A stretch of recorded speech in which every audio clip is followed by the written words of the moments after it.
Hello বন্ধুরা, তুমি যখন সৃষ্টি হয়েছিলে তখন অন্য দুজনের দ্বারা সৃষ্টি হয়েছিল। যখন ভূমিষ্ঠ হয়েছিলে তখন অন্যের দ্বারা আস্তে আস্তে বড় হয়েছিলে। তুমি যখন খেতে শিখেছিলে তখনও কিন্তু অন্যের দ্বারা। তুমি যে এখন যে ভাষাটা বলছো সেই ভাষাটাও কিন্তু অন্যের দ্বারা শিখেছিলে।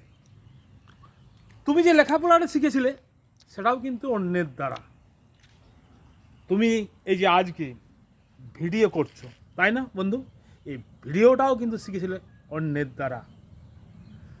তুমি যে আজ এত অভিজ্ঞতা অর্জন করেছো, সমাজের চোখে অনেক বড় হয়ে গেছো, তাতেও কিন্তু অন্যের দ্বারা সহযোগিতা নিতে হয়েছে।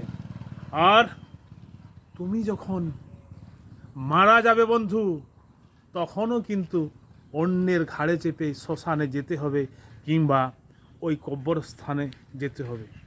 আর তোমার যে চিতাটা জ্বালবে সেই চিতাটাও কিন্তু অন্য লোকে জ্বালবে। তোমার যে কবরস্থানটা খুঁড়বে সেটাও কিন্তু অন্য লোকে খুঁড়বে। তাহলে বন্ধু, কিসের এত অহংকার, কিসের এত গর্ব, কি জন্য মানুষে মানুষে এত বিভেদ?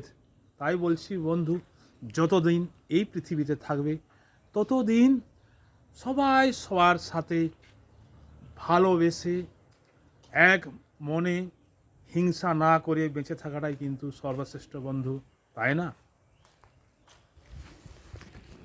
এই বাড়ি আসো আজ।